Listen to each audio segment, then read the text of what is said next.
പ്പെടുത്തിയപ്പോൾ സമൂഹത്തിൻ്റെ ശ്രദ്ധയപ്പെടുത്തിയപ്പോഴേക്കും കോർപ്പറേഷൻ്റെ ഭാഗത്തു നിന്ന് ഞങ്ങൾ പോയിൻ്റ് ഔട്ട് ചെയ്ത ചില കാര്യങ്ങളുണ്ട്. NDAയുടെ നേതൃത്വത്തിലുള്ള ഭരണസമിതി അധികാരത്തിൽ വന്നതിന് ശേഷം പ്രതിപക്ഷത്ത് ഞങ്ങൾ പ്രവർത്തിച്ചിരുന്നപ്പോഴേക്കും ഉന്നയിച്ചിരുന്ന വിഷയങ്ങൾ, തെരഞ്ഞെടുപ്പ് പ്രചരണ സമയത്ത് ഞങ്ങൾ പറഞ്ഞിരുന്ന വിഷയങ്ങൾ, അതിലൊക്കെ തന്നെ ചില ഇടപെടലുകളും ചില പരിശോധനകളും ഞങ്ങൾ നടത്തുകയുണ്ടായി. അതിലെ വസ്തുതകൾ തിരിച്ചറിയുവാൻ രേഖകൾ പരിശോധിച്ചുള്ള ചില ശ്രമങ്ങൾ നടത്തുകയാണ്.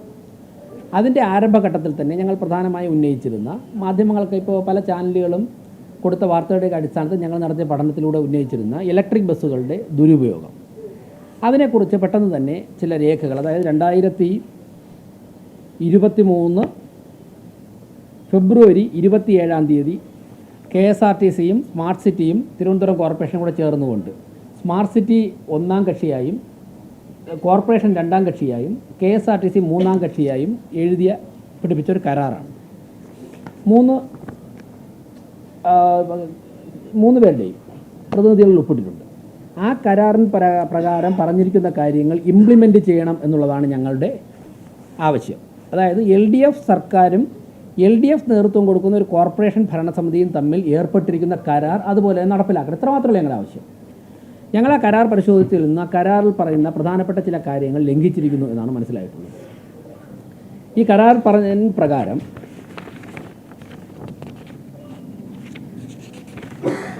പീക്ക് ടൈമിൽ ഏറ്റവും ജനങ്ങൾക്ക് ആവശ്യമുള്ള തിരക്കുള്ള സമയങ്ങളിൽ ഈ 113 ബസ്സുകളും നഗരപരിധിയിൽ ഓടണം.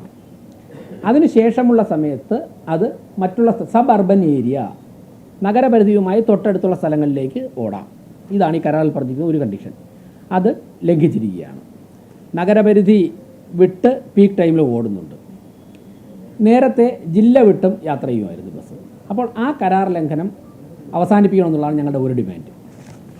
മറ്റൊന്ന്, ഈ അഗ്രിമെൻറ്റിൽ പറഞ്ഞിട്ടുണ്ട്, റൂട്ട് നിശ്ചയിക്കുമ്പോഴേക്കും കോർപ്പറേഷനുമായി കൂടിയാലോചിച്ച് വേണം റൂട്ട് നിശ്ചയിക്കാമെന്ന് പറഞ്ഞിട്ടുണ്ട്. ഇപ്പോൾ ഈ ബസ് ഓടുന്നതിൽ, റൂട്ട് നിശ്ചയിക്കുന്നതിൽ യാതൊരു തരത്തിലുള്ള ചർച്ചയോ ഒരു തരത്തിലുള്ള ഇടപെടലോ കോർപ്പറേഷനുമായി ബന്ധപ്പെട്ട് നടത്തുന്നില്ല എന്നാണ് മനസ്സിലാക്കാൻ സാധിച്ചത്. ഞാൻ വന്നതിന് ശേഷം ആ മീറ്റിംഗ് വിളിക്കാൻ സാധിച്ചില്ല, ഒരാഴ്ചയായിട്ടില്ല. പ്രധാനപ്പെട്ട മറ്റൊരു കാര്യം പറയുന്നത് പ്രോഫിറ്റ് ഷെയർ ചെയ്യുന്നതിനെ കുറിച്ചാണ്. 17ാമത്തെ പാരഗ്രാഫിൽ പറഞ്ഞിട്ടുണ്ട്, modality for possible revenue sharing on account of the income accrued through the operation of these buses shall be worked out separately later by a joint team representing all the 3 parties. ഈ 3 കക്ഷികളിലും പ്രതിനിധീകരിക്കുന്ന സംഘം ഒരുമിച്ചിരുന്ന് ആലോചിച്ചിട്ട് revenue share ചെയ്യണമെന്ന് പറഞ്ഞിട്ടുണ്ട്. അപ്പോൾ ഈ 3 കാര്യങ്ങൾ, ഇതിൽ വേറെ പല പ്രധാനപ്പെട്ട പറഞ്ഞിട്ടുണ്ട്. ഈ കരാറിൽ പറഞ്ഞിരിക്കുന്ന കാര്യങ്ങളൊക്കെ തന്നെ ലംഘിച്ചുകൊണ്ടാണ് ഈ KSRTC ഈ ബസ്സുകൾ, ഈ ഇലക്ട്രിക് ബസ്സുകൾ ഇപ്പോൾ സർവീസ് നടത്തുന്നത്. ഞങ്ങൾ അത് മാത്രമേ ചൂണ്ടിക്കാണിച്ചുള്ളൂ.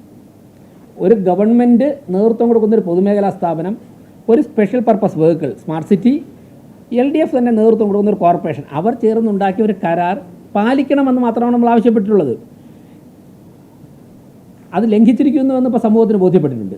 ഇനി ഇത് ആവശ്യപ്പെടാനുള്ള ഉണ്ടായ കാരണം, ഞങ്ങളിത് ആവശ്യപ്പെടുവാനുണ്ടായ കാരണം ആരെയും അവഹേളിക്കുവാനോ പരിഹസിക്കുവാനോ ഒന്നുമല്ല. കാരണം തെരഞ്ഞെടുപ്പ് വരുമ്പോൾ ഞാൻ മത്സരിച്ച ആളാണ്. തെരഞ്ഞെടുപ്പ് മത്സരം കഴിഞ്ഞ് വിജയിച്ചു വന്ന കൗൺസിലർമാർ, അത് LDF കൗൺസിലർമാരുണ്ട്, UDF കൗൺസിലർമാരുണ്ട്, സ്വതന്ത്രരുണ്ട്, BJP കൗൺസിലർമാരുണ്ട്. അവരൊക്കെ പറഞ്ഞ ഒരു കാര്യം, ഞാനിപ്പോൾ എൻ്റെ വാർഡിൽ മത്സരിച്ചപ്പോഴും പറഞ്ഞ ഒരു കാര്യം, നമ്മൾ തെരഞ്ഞെടുപ്പ് പ്രചരണത്തിൽ ചെല്ലുമ്പോഴൊക്കെ ആൾക്കാർ ആവശ്യപ്പെടുന്നതിൽ ഏറ്റവും കൂടുതൽ ഗ്രാമീണ വാർഡുകളിൽ നിന്ന് വരുന്ന ഒരു ആവശ്യം, ഞങ്ങൾക്ക് റോഡുകളിലേക്ക് ചെറിയ ബസ്സുണ്ടല്ലോ അതൊന്ന് വിട്ടുതരുമെന്ന് ചോദിച്ചിട്ടുണ്ട്. അപ്പോൾ ഞാൻ മത്സരിച്ച കൊടുങ്ങാനൂർ വാർഡിലേക്ക് നിങ്ങൾ ചെന്ന് നോക്കിയാൽ അറിയാം, ആ പ്ലാവോട് ഭാഗത്തുനിന്ന് തിട്ടമംഗലം വഴി നമ്മുടെ കുണ്ടമൺ കടവ് ഭാഗത്ത് കയറുന്ന ഒരു റോഡുണ്ട്. ഏകദേശം ഒരു 5 കിലോമീറ്റർ വരെ, 4 കിലോമീറ്റർ 5 കിലോമീറ്റർ വരെയുള്ള റോഡാണ്, റോഡാണ്. ഇതിലൂടെ ബസ്സില്ല. ഇത് നമ്മൾ സിറ്റിയിലുള്ള ഒരു 30% വാർഡുകൾ മാത്രമേ എല്ലാ പ്രദേശവും സിറ്റി ആയിട്ടുള്ള വാർഡുകളുള്ളൂ. ബാക്കിയൊക്കെ തന്നെ പഞ്ചായത്തിൽ നിന്ന് കൂട്ടിച്ചേർത്താൽ തന്നെ ഗ്രാമീണ മേഖലയിൽ, ഇപ്പോൾ ഞാണ്ടൂർക്കോണം എടുക്കട്ടെ, അല്ലെന്നുണ്ടെങ്കിൽ ചെല്ലമംഗലം എടുക്കട്ടെ, കൊടുങ്ങാനൂർ എടുക്കട്ടെ, തുരുത്തുമൂല എടുക്കട്ടെ, പുഞ്ചക്കരി ആയിക്കോട്ടെ, പൊങ്കുളം ആയിക്കോട്ടെ, പിന്നെ വെള്ളാറിൻ്റെ ചില പ്രദേശങ്ങളായിക്കോട്ടെ, ഇതൊക്കെ തനി ഗ്രാമീണ വാർഡുകളാണ്. അപ്പോൾ അവിടെയൊക്കെ തന്നെ റോഡുകൾ ധാരാളമുണ്ട്. ലക്ഷക്കണക്കിന് ആൾക്കാർ അവിടെ താമസിക്കുന്നുണ്ട്. ഇപ്പോൾ എൻ്റെ വാർഡിലെ അവസ്ഥ ഞാൻ പറയാം. അവിടുത്തെ ഒരു വലിയൊരു വിഭാഗം ആൾക്കാർ, 9500 വോട്ടർമാരുണ്ട്, പിന്നെ കുറച്ച് വോട്ടില്ലാത്തവരുണ്ട്. ഇവർ നല്ലൊരു വിഭാഗം ആൾക്കാരും ദൈനംദിന കൂലിപ്പണിക്കാരാണ്. അതായത് വീട്ടുജോലിക്ക് പോകുന്ന 6000 രൂപ 7000 രൂപയ്ക്ക് വീട്ടുജോലിക്ക് പോകുന്ന നിരവധി വീട്ടമ്മമാരുണ്ട്, എൻ്റെ വോട്ടർമാരുണ്ട്. ഞങ്ങളോട് പറഞ്ഞു, ഞാൻ സ്ഥാനാർത്ഥി എന്നുള്ള ചെന്നപ്പോൾ അവർ പറഞ്ഞത് ഞങ്ങൾക്ക് 7 മണിക്ക് ജോലിക്ക് കയറണം. ഈ ജോലിക്കൊക്കെ പോകുന്ന ആൾക്കാർ കൊച്ചു കുഞ്ഞുങ്ങളെയൊക്കെ അവർ ഏൽപ്പിച്ചിട്ടാണ് പോകുന്നത്. ആ കുഞ്ഞ് ഉണരുന്നതിന് മുമ്പേ എനിക്ക് അവിടെ എത്തണം. അവിടെ എത്തണമെന്നുണ്ടെങ്കിൽ ഞാൻ കുണ്ടമൺ കടവരെ നടക്കണം. പ്ലാവോടന്ന് കുണ്ടമൺ കടവരെ നടക്കണമെങ്കിൽ അവർക്ക് ഒരു 40 മിനിറ്റ് വേണം. അപ്പോൾ ഞാൻ ഓട്ടോ പിടിച്ചോണെങ്കിൽ 150 രൂപ ആവും രാവിലെ വൈകും. അപ്പോൾ ഒരു മാസം 8,000 രൂപ ശമ്പളം കിട്ടുന്ന ഒരു അമ്മ എങ്ങനെയാണ് 4,000 രൂപ ഓട്ടോറിക്ഷയ്ക്ക് കൊടുക്കുന്നത്? അവർക്ക് സാധിക്കില്ലല്ലോ. അപ്പോൾ അവർ പറയുന്നത് ഞാൻ 40 മിനിറ്റ് അങ്ങോട്ട് നടക്കണം, 40 മിനിറ്റ് വൈകുന്നേരം കൊണ്ട്. നിങ്ങളാ ചെറിയ ബസ് 1-2 ട്രിപ്പ് രാവിലെയും വൈകുന്നേരവും വിട്ടിട്ട് എന്നെപ്പോലെ ആൾക്കാർക്ക് 10 രൂപയ്ക്ക് അവിടെ ഇറങ്ങാം. ഇത് ഞങ്ങളോട് പറഞ്ഞതാണ്, ഞങ്ങൾ ജനങ്ങളുടെ ഇടയിൽ പ്രവർത്തിക്കുന്നവരാണ്. അപ്പോൾ നിരവധി കൗൺസിലർമാർ വന്ന ഉടൻ തന്നെ, ഞാൻ മേയറായ ഉടൻ തന്നെ എന്നെ ഫോണിലൂടെ ഇങ്ങനെ വിളിച്ചിട്ട് പറഞ്ഞു എത്രയും പെട്ടെന്ന് ഈ ഒരു തീരുമാനമുണ്ട്. ഞങ്ങളൊക്കെ വാക്ക് കൊടുത്തു ആൾക്കാർക്ക്, കാരണം കോർപ്പറേഷൻ്റെ ബസ് ഇവിടെ ഉണ്ടല്ലോ, രാവിലെയും വൈകുന്നേരം മാത്രമെങ്കിലും മിനിമം വിടാൻ സാധിക്കുമോ എന്ന് ചോദിച്ചപ്പോൾ സ്വാഭാവികമായിട്ട് അത് എല്ലാ കക്ഷി രാഷ്ട്രീയ ഭേദമന്യം എല്ലാ കൗൺസിലർമാരും ചോദിച്ചപ്പോൾ മേയർ എന്നുള്ള നിലയ്ക്ക് എനിക്ക് ആ വിഷയം അഡ്രസ്സ് ചെയ്യേണ്ടതായിട്ടുണ്ട്. ആ വിഷയത്തിലെ യഥാർത്ഥ വസ്തുത പൊതുസമൂഹത്തെ അറിയിക്കേണ്ടതായിട്ടുണ്ട്. അങ്ങനെയാണ് സെക്രട്ടറിയോട് ആവശ്യപ്പെട്ട് ഈ കരാറിൻ്റെ കോപ്പി എടുത്ത് പരിശോധിച്ചത്. അപ്പോൾ കരാർ ലംഘനമാണ് നടക്കുന്നത്. മറ്റൊന്ന്, 113 കോടി രൂപ സ്മാർട്ട് സിറ്റിയുടെ പേരിൽ കോർപ്പറേഷന് തരുമ്പോൾ അതിൽ നിന്നും കോർപ്പറേഷന് ഒരു ലാഭം, അതിൽ നിന്ന് ലാഭം കിട്ടുമ്പോൾ ന്യായമായിട്ട് ഞങ്ങളുടെ ഒരു അവകാശമില്ല കോർപ്പറേഷന് മറ്റേ ലാഭം കിട്ടണമെന്ന്. ഈ സ്ഥാപനം നിലനിൽക്കണ്ടേ? 113 കോടി രൂപ ഇത്ര വർഷത്തേക്ക് ഇൻവെസ്റ്റ് ചെയ്യുമ്പോൾ അതിൽ നിന്ന് ലാഭം ഒരു പൊതുമേഖലാ സ്ഥാപനത്തിൽ ഉണ്ടാകുമ്പോൾ കോർപ്പറേഷനോട് ലാഭം ഷെയർ ചെയ്യാമെന്നുള്ളൊരു എഗ്രിമെൻ്റ് എഴുതിയിരിക്കുമ്പോൾ ആ എഗ്രിമെൻ്റ് പാലിക്കേണ്ട ആവശ്യമില്ലേ? ഇത് ന്യായമായ ആവശ്യമില്ലേ? അത് ഒരു സ്ഥാപനത്തിന് നേതൃത്വം കൊടുക്കുന്ന വ്യക്തി എന്നുള്ള നിലയ്ക്ക്, മേയർ എന്നുള്ള നിലയ്ക്ക് പൊതുസമൂഹത്തിൻ്റെ ശ്രദ്ധയിൽ കൊണ്ടുവരേണ്ട ഉത്തരവാദിത്തമാണ് നിർവഹിച്ചത്. ഈ എഗ്രിമെൻറ്റിൽ പല കാര്യങ്ങളും പറഞ്ഞുകൊണ്ട് ഞാൻ പ്രധാനപ്പെട്ട 3 പോയിന്റുകൾ മാത്രമാണ് പറഞ്ഞത്. ഇതിൽ പണം കിട്ടണം എന്നുള്ളതും മറ്റുള്ള സ്ഥലങ്ങളിൽ നിന്ന് ഓടുന്നതൊക്കെ നമുക്ക് സെക്കൻഡറി ആയിട്ടൊക്കെ എടുക്കാം. ഇത് പ്രധാനമായും കോർപ്പറേഷനിലുള്ള സാധാരണക്കാരായ കൂലിപ്പണിക്കാരുൾപ്പെടെ ദൈനംദിനം കൂലി വാങ്ങിച്ച് ജോലി ചെയ്യുന്നവർ, വീട്ടുജോലിക്ക് പോകുന്നവർ ഉൾപ്പെടെയുള്ളവർ കരഞ്ഞുകൊണ്ട് ഞങ്ങളുടെ പറഞ്ഞൊരു ആവശ്യം നിറവേറ്റാൻ വേണ്ടിയാണ് ഞങ്ങൾ KSRTയോടും സംസ്ഥാന സർക്കാരിനോടും പറയുന്നത്. നിരവധി ഇടറോഡുകളിൽ വലിയ ബസ് പോകില്ല, ആ ഇടറോഡുകളിൽ ചെറിയ ബസ്സേ പോവുള്ളൂ. അതിന് ബസ് ഇവിടെ ഉണ്ട്. അത് രാവിലെ ഒരു 6 മണി മുതൽ 10 മണി വരെയും വൈകുന്നേരം ഒരു 3 മണി മുതൽ ഒരു 8 മണി വരെയും വിട്ടുകൊടുത്തു കഴിഞ്ഞാൽ പാവപ്പെട്ട ആൾക്കാർക്ക് അത് ഗുണപ്പെടും. ഇനി നെയ്യാറ്റിൻകര നെടുമങ്ങാട് ഭാഗത്തേക്ക് വലിയ ബസ് വിടാം, ഈ ഓട്ട് ടൈമിൽ അവർ ഉപയോഗിച്ചോട്ടെ. നെയ്യാറ്റിൻകര നെടുമങ്ങാട് ഭാഗത്തേക്ക് വലിയ ബസ് KSRTCക്ക് വാങ്ങിച്ചു വിടാമല്ലോ. ഈ ഇടറോഡുകളിൽ ചെറിയ ബസ്സല്ലേ പോവുള്ളൂ, ബസ് ഇവിടെ ഉണ്ട്. ഇതാണ് ഈ വിഷയം ശ്രദ്ധയിൽപ്പെടുത്തുവാനുണ്ടായ പ്രധാനപ്പെട്ട കാരണം. ഇനി മറ്റൊന്ന്, 2024 സെപ്റ്റംബർ മാസം 7-ാം തീയതി മുൻ മേയർ ശ്രീമതി ആര്യ രാജേന്ദ്രൻ്റെ FB പോസ്റ്റാണ് എൻ്റെ കയ്യിലുള്ളത്. അതിൽ പറയുന്നത്, ഞാൻ തിരുവനന്തപുരം നഗരസഭയുടെ പ്രഖ്യാപിത നയമാണ് കാർബൺ ന്യൂട്രൽ അനന്തപുരി എന്നത്. ഞങ്ങൾ ആദ്യം പറഞ്ഞ പോയിന്റ്, നഗരത്തിലെ ജനങ്ങൾക്ക് ഏറ്റവും സുഗമവും കുറഞ്ഞ നിരക്കിലും ഗതാഗത സൗകര്യം ഉറപ്പാക്കുന്നതിൻ്റെ ഭാഗമായിട്ടാണ് തിരുവനന്തപുരം നഗരസഭ സ്മാർട്ട് സിറ്റി പദ്ധതി ഉൾപ്പെടുത്തി 115 വൈദ്യുതി ബസ്സുകൾ KSRT സ്വിഫ്റ്റിന് വാങ്ങി നൽകിയത്. നഗരസഭ സ്വിഫ്റ്റിന് വാങ്ങി നൽകിയതെന്നാണ് LDF മേയർ പറഞ്ഞിരിക്കുന്നത്. അതിൻ്റെ ഭാഗമായി രൂപം കൊടുത്ത ഒരു ത്രികക്ഷി കരാർ വ്യവസ്ഥ പ്രകാരമാണ്, ഇതാണ് ത്രികക്ഷി കരാർ, ഈ വൈദ്യുതി ബസ്സുകൾ സർവീസ് നടത്തേണ്ടത്. എന്നാൽ KSRTC ഈ കരാറിലെ വ്യവസ്ഥകൾ ലംഘിച്ചതായാണ് പരിശോധനയിൽ കാണുന്നത്. നഗരപരിധി വിട്ടുള്ള സർവീസുകൾക്ക് നഗരസഭ വാങ്ങി നൽകിയ വൈദ്യുതി ബസ് ഉപയോഗിച്ചു എന്നതാണ് പ്രധാനമായും കാണുന്ന കരാർ ലംഘനം. നഗരസഭയുടെ പരിധിയും കഴിഞ്ഞ് സമീപ ജില്ലയിലേക്ക് വരെ നഗരസഭ വാങ്ങി നൽകിയ വൈദ്യുതി ബസ്സുകൾ യാത്ര ചെയ്യുന്നുണ്ട്.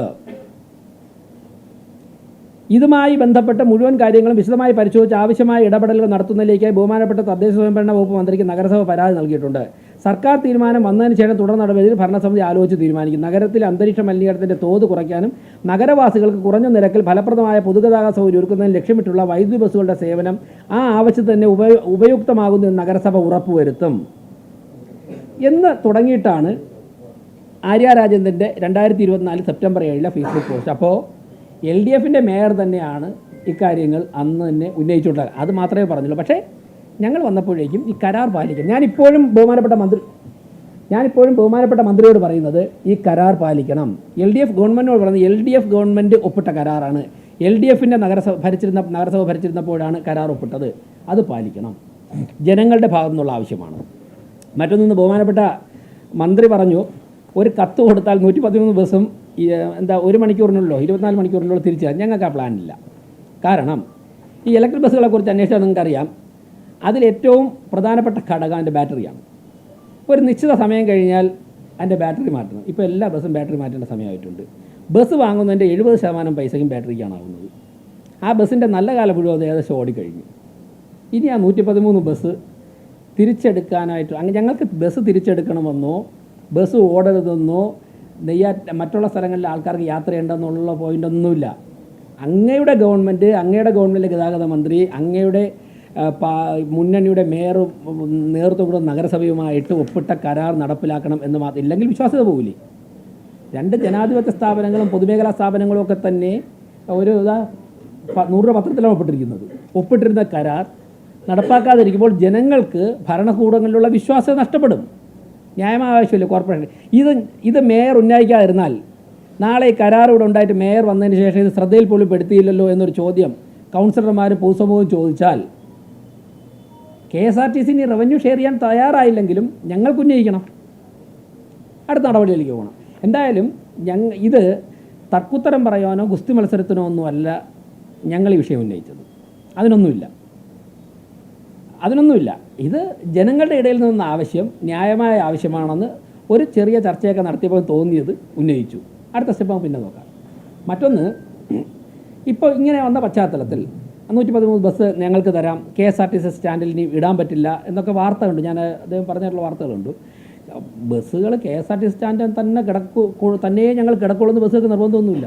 കോർപ്പറേഷൻ ഇഷ്ടംപോലെ സ്ഥലം വേക്കൻ ലാൻഡുണ്ട്. അങ്ങനെ ഒരു ഘട്ടം വന്നു കഴിഞ്ഞാൽ 100 1000 ബസ്സൊക്കെ ഇടാനുള്ള സ്ഥലമൊക്കെ കോർപ്പറേഷനുണ്ട്. പക്ഷേ ഞങ്ങളിപ്പോൾ അത്തരത്തിലുള്ള ആലോചനയൊന്നുമില്ല. അങ്ങനെയുള്ള ആലോചനയൊന്നുമില്ല. മറ്റൊന്ന്, ഇനി വേറെ ഒരു സാഹചര്യത്തിൽ പുതിയൊരു പ്രോജക്റ്റിൻ്റെ ഭാഗമായിട്ട് കേന്ദ്ര സർക്കാർ അങ്ങനെയൊക്കെ വരികയാണെങ്കിൽ ഈ അനുഭവം മുൻനിർത്തിക്കൊണ്ട് ഈ കരാർ എഴുതി വെച്ചിട്ട് കരാർ ലംഘിച്ച അനുഭവം മുൻനിർത്തിക്കൊണ്ട് ഒരുപക്ഷെ കൗൺസിൽ ചർച്ച ചെയ്യാനുള്ള അധികാരം കൗൺസിലിനുണ്ടെന്നുണ്ടെങ്കിൽ നിയമവിദഗ്ധരുമായിട്ട് ആലോചിച്ചിട്ട് അക്കാര്യങ്ങൾ ചർച്ച ചെയ്യും. കാരണം ബസ് നടത്തുന്നത് സ്വകാര്യ വ്യക്തികൾ തന്നെ 100 കണക്കിന് ബസ് ഓടിക്കുന്നില്ലേ? സ്വകാര്യ വ്യക്തികൾ തന്നെ 1-2 ബസ് വാങ്ങിയ വ്യക്തികൾ 100 കണക്കിന് ബസ്സുകൾ ഓടിച്ച് വിജയകരമായി മുന്നോട്ട് പോകുന്ന ഉദാഹരണങ്ങൾ നമ്മുടെ രാജ്യത്തുണ്ട്. അപ്പോൾ സ്വാഭാവികമായിട്ടും പുതിയ ബസ്സൊക്കെ തന്നെ കേന്ദ്ര സർക്കാർ സൗജന്യമായി നാടിൻ്റെ വികസനത്തിന് വേണ്ടി കൊടുക്കുന്നൊരു ഘട്ടം വന്നു കഴിഞ്ഞാൽ ഒരുപക്ഷെ അക്കാര്യങ്ങളൊക്കെ ചർച്ച ചെയ്യേണ്ടതായിട്ട് വരും. അപ്പോൾ ഇത്രയും കാര്യമാണ് എനിക്ക് പറയാനുള്ളത്. മറ്റൊന്നൊരു ചാനൽ വാർത്തയായിട്ട് കണ്ടത് നെയ്യാറ്റിൻകരയും നെടുമങ്ങാടും ഒക്കെ ഉള്ള ആൾക്കാരൊക്കെ വരണ്ടേ. അങ്ങനെ നമ്മൾ പറഞ്ഞില്ല. തിരുവനന്തപുരത്ത് ഞാൻ നെടുമങ്ങാടുള്ള ആളാണ്. ഞാൻ KSRTC ബസ്സിൽ യാത്ര ചെയ്ത് പഠിക്കാൻ പോവുകയും ജോലിക്ക് പോവുകയും കോടതിയിലൊക്കെ പോയിട്ടുള്ള ആളാണ്. നെയ്യാറ്റിൻകരയും നെടുമങ്ങാടും ഒക്കെ ഉള്ള ആൾക്കാർക്ക് പോകണം. അത് ഇതിനേക്കാൾ നല്ലത് കുറച്ചുകൂടെ വലിയ ബസ് വിടുന്നതായിരിക്കും, ഈ ചെറിയ ബസ്സിനേക്കാൾ കൂടുതൽ. അപ്പോൾ അദ്ദേഹം പറഞ്ഞു 150 ബസ്, ഈ 113 എടുത്താൽ വെല്ലുവിളിക്കാനല്ല അദ്ദേഹം എന്നെക്കാൾ കൂടുതൽ തെരഞ്ഞെടുപ്പിന് ജയിച്ചിട്ടുള്ള, ഞാൻ രണ്ടാമതായിട്ടാണ് തെരഞ്ഞെടുപ്പിന് ജയിക്കുന്നത്. അത് ഒരു വാർഡിൽ നിന്നാണ് ജയിച്ചത്. അദ്ദേഹം എന്നെക്കാൾ വളരെ മുമ്പ് എന്നെ പ്രായത്തിൽ തന്നെ ജയിക്കുകയും മന്ത്രിയാവുകയും ഒക്കെ ചെയ്തിട്ടുള്ള പ്രഗത്ഭരായ മുഖ്യമന്ത്രിമാരോടൊപ്പം പ്രവർത്തിച്ചിട്ടുള്ള പാരമ്പര്യമുള്ള ആളാണ്. നല്ലൊരു രാഷ്ട്രീയ പാരമ്പര്യമുള്ള കുടുംബത്തിൽ നിന്ന ആളാണ്. അപ്പോൾ അദ്ദേഹത്തിന് എന്നെക്കാൾ കൂടുതൽ ജനങ്ങളുടെ വികാരം അറിയാം. അദ്ദേഹം സ്വാഭാവികമായിട്ടും ഒരു ഗ്രാമീണ മണ്ഡലത്തിൽ നിന്ന് ജയിച്ചു വന്ന ആളാണ്. അതുപോലുള്ള ജനങ്ങളുടെ വികാരം ജനപ്രതി എന്നുള്ള അല്ലെങ്കിൽ എൻ്റെ ഒരു കൗൺസിലറുടെ ഒരു മേയറുടെ ഉത്തരവാദിത്തമാണ് പറഞ്ഞത്. ഇനി ഇപ്പോൾ പറഞ്ഞു 113 ബസ്സുകൾ തിരിച്ച് കോർപ്പറേഷൻ എടുത്താൽ 150 ബസ്സുകൾ KSRTC പിറ്റേ ദിവസം നിരത്തിലിറക്കുമെന്നുള്ള വാർത്ത ഉണ്ട്. അങ്ങനെയാണെങ്കിൽ ആ 150 ബസ്സുകൾ ഇറക്കി നെയ്യാറ്റിൻകരയും നെടുമങ്ങാടും കട്ടപ്പനയൊക്കെ വിട്ടിട്ട് ഈ 113 സിറ്റിയിൽ ഓടിച്ചു കഴിഞ്ഞാൽ പ്രശ്നം പരിഹരിക്കും. ഇവിടുത്തെ ആൾക്കാർക്ക് യാത്രയും പോകാം, പിന്നെ നമുക്ക് കോർപ്പറേഷൻ കൂടെ അതിൻ്റെ പൈസയും കിട്ടും, നമുക്കെല്ലാവർക്കും ഹാപ്പി ആവും. മറ്റൊന്ന്, ഈ ബസ്സുകൾ നഷ്ടമെന്നാണ് പറയുന്നത്. അല്ല, ഈ ബസ്സുകളുടെ വരുമാനവും KSRTCയുടെ മറ്റുള്ള ബസ്സുകളുടെ വരുമാനവും ഒരുമിച്ച് കണക്കൂട്ടുമ്പോഴാണ് നഷ്ടം വരുന്നത്. ഇലക്ട്രിക് ബസ്സുകളുടെ മാത്രം വരുമാനം എടുത്തിട്ട് ഒരു 2 വർഷത്തെ വരുമാനം കൂട്ടിയിട്ട് എവിടെയാണ് നഷ്ടമെന്ന് പറയട്ടെ? അവിടെ നിന്ന് വരുന്ന പണവും KSRTCയുടെ മറ്റുള്ള ഡീസൽ ബസ്സുകൾ ഓടുന്ന പണവും എല്ലാം കൂടി ഒരുമിച്ച് അക്കൗണ്ടിലാക്കിയിട്ട് കണക്ക് നോക്കുകയാണെങ്കിൽ ചിലപ്പോൾ നഷ്ടമായിരിക്കും. ആ നഷ്ടത്തിന് ഉത്തരവാദി ഇലക്ട്രിക് ബസ്സുകളോ കേന്ദ്ര ഗവൺമെൻറ്റോ കോർപ്പറേഷനോ അല്ല. അതുകൊണ്ട് ഗുസ്തി മത്സരത്തിനും തർക്കുത്തരം പറയാനൊന്നും ഞങ്ങളില്ല. പിന്നെ ഇപ്പോൾ ഞങ്ങളുടെ പ്രയോറിറ്റി ഇലക്ഷൻ സമയത്ത് പറഞ്ഞ കുറേ കാര്യങ്ങൾ അതിലേക്കാണ് പോകുന്നത്. എന്തായാലും ഈ കരാർ നടപ്പിലാക്കണമെന്ന് മുൻ ഭരണസമിതി ആര്യ രാജേന്ദ്രൻ്റെ നേതൃത്വത്തിലുള്ള ഭരണസമിതി തന്നെ സംസ്ഥാന സർക്കാരിനോട് ആവശ്യപ്പെട്ടിട്ടുണ്ട്. കൗൺസിൽ ഈ കാര്യം ചർച്ച ചെയ്യും.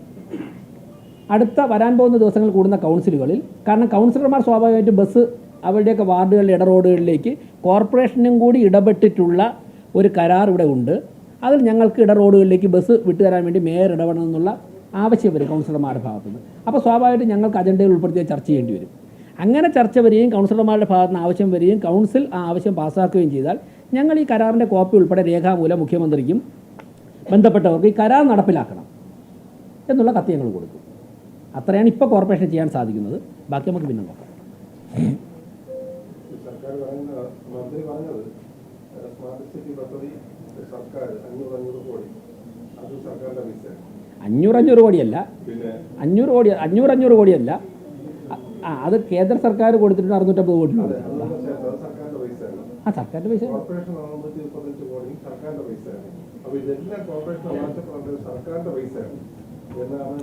ഞാൻ പറയുന്നത് മന്ത്രി കരാർ ഇങ്ങനൊരു കരാർ ഉണ്ടെന്ന് മന്ത്രി സമ്മതിക്കുന്നുണ്ടോ ഇല്ലയോ? തർക്കത്തിന് വേണ്ടിയല്ല പറയുന്നത്. അങ്ങനെ പറയുമ്പോൾ നമുക്കും പറയില്ലേ ഞങ്ങൾ ആരുടെ പൈസയാണെന്നുള്ളത് ഞങ്ങൾക്ക് തർക്കമില്ല. എല്ലാം സർക്കാരിൻ്റെ പൈസയാണ്. ഞാനിപ്പോൾ ഇവിടെ ഇരിക്കുന്നത് സർക്കാരിൻ്റെ പൈസയാണ്. ഈ എസ് സി പ്രവർത്തിക്കുന്നത് സർക്കാരിൻ്റെ പൈസയാണ് അല്ലേ? ഞാൻ ഓടുന്ന കാറും മേയർ ഉപയോഗിക്കുന്ന കാറും അതിൻ്റെ ഫ്യൂലും ഒക്കെ സർക്കാരിൻ്റെ പൈസയാണ്. അത് ഏത് സർക്കാരിൻ്റെ? അതിൽ കേന്ദ്ര സർക്കാരിൻ്റെ വിഹിതമുണ്ട്, കോർപ്പറേഷൻ്റെ വിഹിതമുണ്ട്, സംസ്ഥാന സർക്കാരിൻ്റെ വിഹിതമുണ്ട്.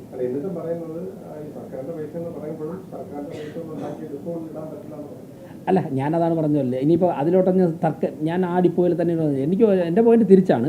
KSRTC ഈ ഇലക്ട്രിക് ബസ്സുകൾ ഒരിക്കലും പറഞ്ഞിട്ടില്ല ഞങ്ങൾ സർക്കാരിൻ്റെ ഡിപ്പോയിലേ കിടക്കുകയുള്ളൂ. അതിനെവിടെ കൊണ്ട് നോക്കിയിട്ടാലും കിടക്കും. അതിപ്പോൾ എന്തേ അല്ല അങ്ങനെയൊന്നും ചോദിക്കണ്ട. കാരണം ഞാൻ ക്ലിയർ ആയിട്ട് പറഞ്ഞു. ഇപ്പം ഞങ്ങൾക്ക് ബസ് തിരിച്ചെടുക്കാനോ ബസ് എടുക്കാൻ വേണ്ടി കത്ത് കൊടുക്കാനുള്ള ആവശ്യമില്ല. ഈ കരാർ നടപ്പിലാക്കണമെന്നുള്ള മാത്രമാണ് നമ്മുടെ ആവശ്യം. ഈ കരാർ എനിക്കത് ചോദിക്കാനുള്ളത്, ഇങ്ങനെ ഒരു കരാർ മന്ത്രി സമ്മതിക്കും, ഇങ്ങനെ ഒരു കരാർ ഉണ്ട് എന്ന് ഇതിലൊരു കോപ്പി KSRTCയിലും കാണുമല്ലോ, അവരുടെ MD ഒപ്പിട്ടല്ലേ. ഇങ്ങനൊരു കരാർ ഉണ്ട് എന്ന് മന്ത്രി സമ്മതിക്കുന്നുണ്ടോ ഇല്ലയോ? അല്ലേ? ആ കരാറിൽ പറഞ്ഞിരിക്കുന്ന വ്യവസ്ഥകൾ പാലിക്കുന്നുവെന്ന് മന്ത്രി സമ്മതിക്കുന്നുണ്ട്. അങ്ങനെയാണെന്നുണ്ടെങ്കിൽ കോർപ്പറേഷൻ്റെ ഷെയർ വന്നതിൻ്റെ അക്കൗണ്ട് നമുക്ക് പരിശോധിച്ച് നോക്കാം.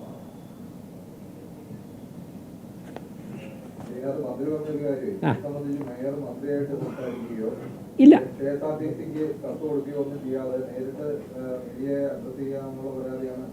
അതിൽ പരാതി നമ്മൾ രാഷ്ട്രീയ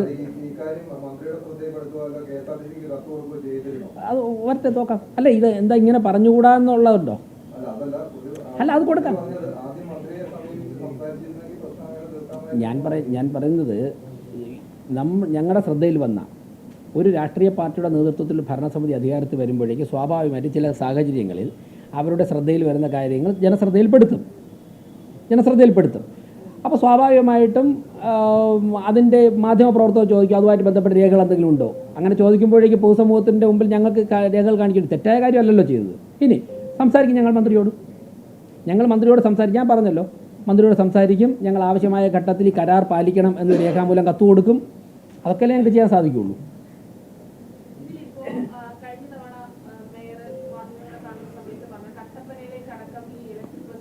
ആ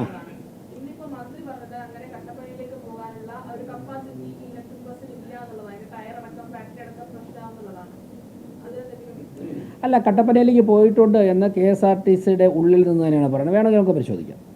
വേണമെങ്കിൽ എന്നാണ് പോയത്, എവിടെയാണ് പോയത് എന്നൊക്കെ. അങ്ങനെ ആ കപ്പാസിറ്റി ഇല്ലാത്ത ബസ്സിനെ സിറ്റിക്കകത്ത് ഓടിച്ചാൽ പോരെ, കപ്പാസിറ്റി കുറഞ്ഞത്.